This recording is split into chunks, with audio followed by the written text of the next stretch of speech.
Hey, and welcome back. Joel at Up North Aquatics, and thanks for stopping by. Been a while, a couple months actually, so thanks for your patience, I should be saying. But fish room's still going good. We kind of changed our direction here and figured it's time for an update. I'll try to keep on top of this like once a week. Things have been super busy lately. Been moving some fish around in the local area. Some breeding projects took off, some things failed. Let's just get right into it. Here's the full fish room update after 3 months. So let's get going. All right, here's our 75 gallon. I don't even know what was in this. Probably antlers last time you all saw it. But just some mutt guppies. There's a pretty cool male in here. It's actually a koi male. I don't know where he is. There he is. And just some females, as well as some blue dream shrimp. I haven't really been selling any blue dream shrimp yet because I can't make a ton of them, but these seem like some buried up females here, so maybe it'll go better here. Dark substrate, some cave storm to hide in, some old spawning mop for cover, floating cover, and that pothos, which has exploded. I need to lift this light. I'm actually going to mount it up in the ceiling to try to get the pothos to grow all the way down the breeding rack. But so there's tank number one, some guppies, hoping to have them available in the area for springtime. Moving on, rolling around the old breeding rack, which is a spawn of white clouds with blue shrimp, a bunch of baby antlers. There's, for every one you see, there's probably 20 of them. Try to get out of the glare here. With some more blue dream shrimp. I swear they're in there. They're just out. There's one up top right there. Cherry shrimp and white clouds. Cherry shrimp and white clouds, which they're like ants on an anthill in here. They're all over the place. More blue dreams with more endlers, and then this is just an invert tank, blue snails and blue shrimp. The gar,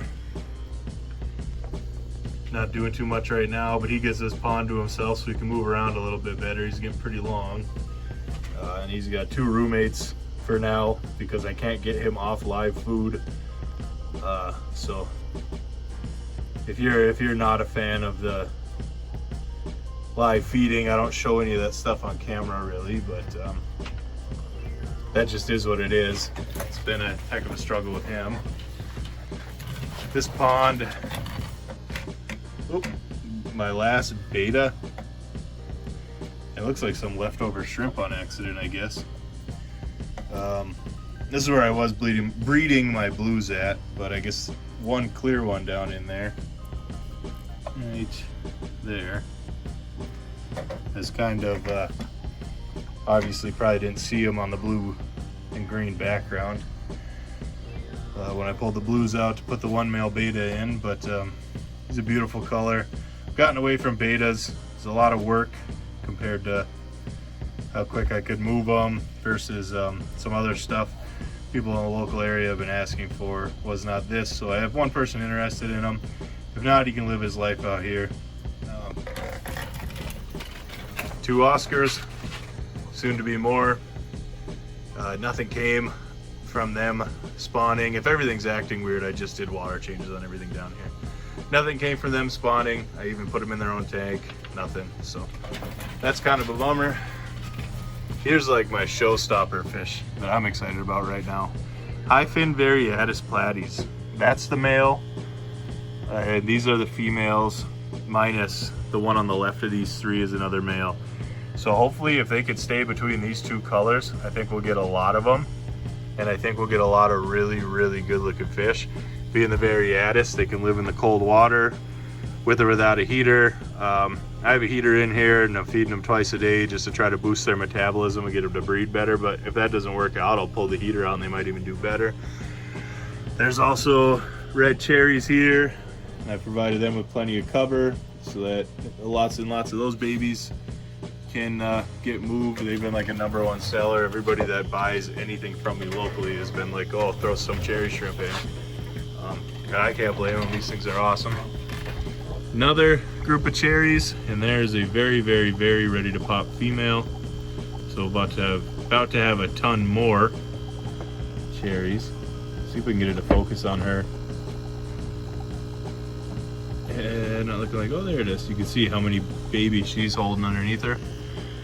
Another tank of cherries, basically both these 2.5 gallons. Ended up being good situations for them to go into. The hornwort grows like crazy. Water's a little cloudy. I put some like calcium tablets in there and they've been feeding off of them, and it's been clouding up the water a little bit, but I want them to be able to molt and be as healthy as possible. And so far so good. I mean, the shrimp are just exploding down here. That brings us on to our pet Venom, the electric blue jack Dempsey. Slowly but surely getting bigger. They're not known to be fast growers. Right now he has just some Raphael cats until I can get them sold as roommates, and then this will probably be his tank. I'm looking for 2 more juvenile Oscars to go with them, and then when the 3 of them are big enough, they'll all go into that big display, just one big monster display, and everything else will kind of be dedicated to breeding down here now that I know I can move fish. The frog, he's up for sale. He's my last one. I had 4, moved 3 of them. Here's a group of 8 Mbunas. They're the electric yellows. I do have somebody who is looking for those. So they're just getting ready to move in this 10 gallon here. This isn't their permanent home by any means. The pea puffers, also for sale. I have 4 of them. I've been able to move none of them. I bought like 12 over the course of converting them off of live food. 4 of them made it. They don't seem to mind having white clouds or cherry shrimp for that matter as roommates. I'm sure they do feed off of the snails, the little snails that reproduce in here. Look how curious they are. He wants to know all about this camera. I'm sure they do reproduce off of the baby snails that get mated or reproduce. I'm sure the snails reproduce in here, and then I'm sure that they eat the babies. So I guess technically still on live a little bit, but for the most part I just feed them like freeze-dried stuff and frozen stuff, and they have a field day with it. And 1 more wall of tanks here, so we'll move on. Okay, here's a like kind of catch-all for breeding. I got obviously cherry shrimp. If you can't tell, those are hugely popular. Some caves with some, I don't know if you can see them hanging out on the edge. These are just bristlenose, the chocolate bristlenose, brown bristlenose, I don't know. To me it looks like a cappuccino color or something. They're not like the true natural like base color or like dark color bristlenose I've seen. They have like white spotting throughout. So I don't know what to call them. But anyway, 2 males, 2 females. There's 1 male who's very well could be on eggs. Look at the nose on him. Don't want to touch him too much. Feeding a lot of like sinking food. This tank gets a ton of food. Also platies in here. And if you haven't noticed, every plant that I'm keeping now is live, just to help with filtration and stuff. We might be getting some visitors. I can hear them coming down. And yeah, I just picked out the most colorful platies I could find to put in here because they'll reproduce as well as everything else without anybody hurting each other. Hi, dude. Brought me a pop bottle. Mom said you wanted it. Mom said I wanted it. I do. Thank you very much. What do you need it for a fish tank? Why do I use pop bottles in fish tanks? That's great. That's a great question. Without putting you on camera here, let's show everybody what we use pop bottles for. So the pop bottles, come here boy, I'll show you too. Come here bud. Pop bottles are my way of combating the plants, the floating plants. I've been selling a ton of floating plants. They're super popular and super easy for me to grow. But the issue is it makes it difficult to feed because they cover the whole top. But if you take a pop bottle, cut it in half, and tape it to the side, you get a feeding hole. What's a feeding hole? So that is why feeding hole is where we put the food in. So that is why my 4-year-old just came down here and brought me a pop bottle, because I told everybody in the house when you finish a bottle of pop, we'll keep that right here for now till I have time to wash it, cut it up. Every time you finish a bottle of pop, don't throw it away, don't put it in the recyclables, bring it to me. I put them to good use. Hey, it's my tissue your dad gave me. Wow, that's cool. You have a tissue in your pocket from Grandpa. That's sweet. He only gave it for me to blow my nose. Yep, that's what they're for, blowing your nose. Yep. All right, we'll be right back here. All right, after some good conversation. This is another, I guess, just like, this was just like a rare Tetra tank, basically. I mean, I know like the blind cave Tetras aren't that rare, and the bloodfin Tetras aren't super rare anymore, really. I don't know. They're just stuff I couldn't get like locally. I had to travel to get the blind Tetras. I had to order in the bloodfin Tetra, so I'm having a hard time selling them. This tank is nothing but movement 24/7. They're super fun to have, super fun to feed. So I guess it is just a little like thing for me. Escaped it a little bit with some wood and some plants, but nothing super nuts. There's two smaller bristlenose growing out in here. See if I could sex them, but they're albinos. So I kind of want to keep them separated from the rest of the pack, because then if they end up being male and female, I could breed them in another tank without having to mix them up too much and just kind of see what happens there. I don't know. I'm assuming that not all of them will be albino anyway, but yeah, I don't know. If anybody knows that, if you only breed an albino with an albino, are all the babies albino? If anybody knows that and could comment that, that'd be super cool. But yeah, if not, I guess I'll try to figure it out myself. If I have a male and a female, if I have 2 males or 2 females, then I guess this fish room may never know.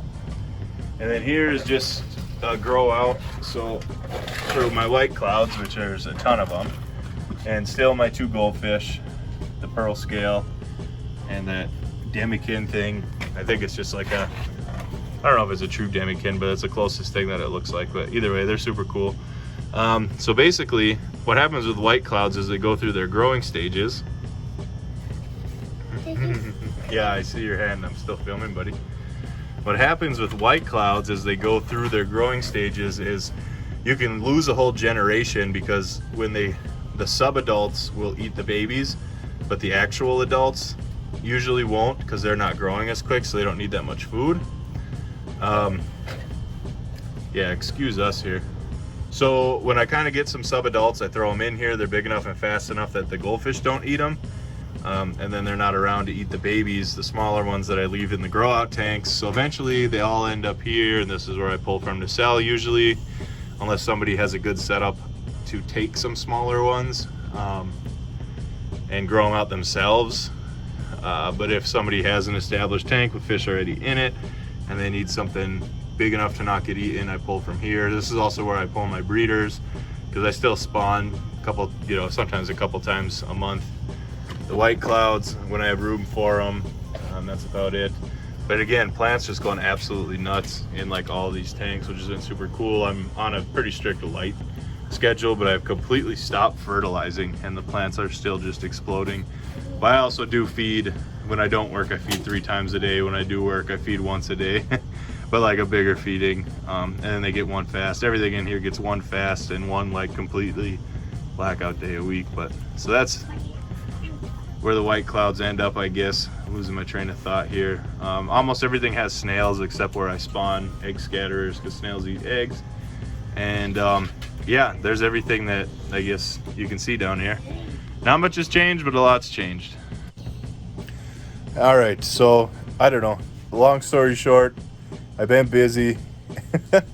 I've been keeping up on everything and doing a ton of work down here, but apparently there is a market for this stuff in my area. I had no idea. I was breeding all this stuff to just sell it all on eBay in the spring, sell it all in one big shot, maybe pay for some food and some new fish, and then do it all again next year.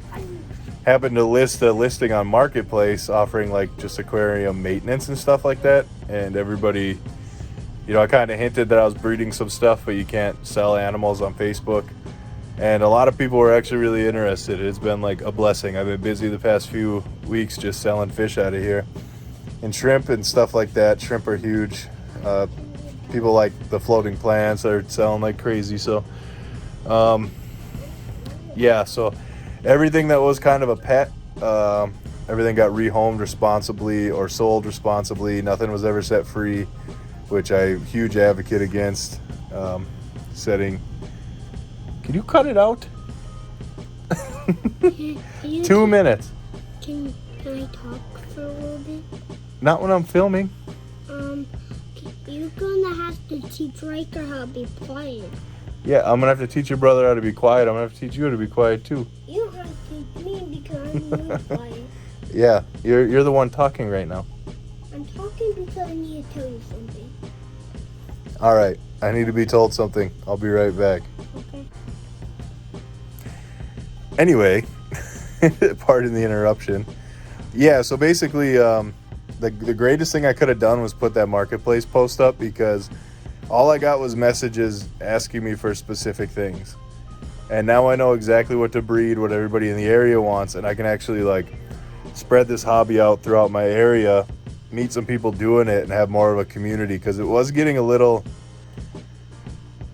tiring doing all this work and creating all this content and stuff, and then I go to work and I'm just another guy, you know, with a hobby, and there's nobody to talk to about it but like one or two people. And yeah, there's not much of it around. But throughout this content, throughout Facebook, I was actually able to link up with some people, quite a few people, and get some of these things that I'm into breeding like out into the hobby, and kind of just meet some really cool people who are also interested in this stuff. And now I know what they want, so I can make it for them. I could sell it and at least pay for some of the food anyway. You know, I'm not looking to go for like profit here, but and just kind of grow maybe a little community, you know, in the UP of Michigan here, up in the middle of nowhere. But and yeah, I do need to get better with the YouTube and stuff, but that's pretty much what's been going on. There's the update. Thanks for coming on back, everybody who came on back, and thanks for being here, those of you that are new to the channel. I know there's quite a few subscribers lately, watching videos that are months and months and months old, which I really appreciate. So thank you, everybody, and I will try to do this, you know, at least once a week, and show some of the different ways I'm breeding stuff and different setups and things like that. Share some information, and yeah, I guess I'm just rambling at this point. So anyway, happy to be back. I'll see you next time, and thanks for stopping by.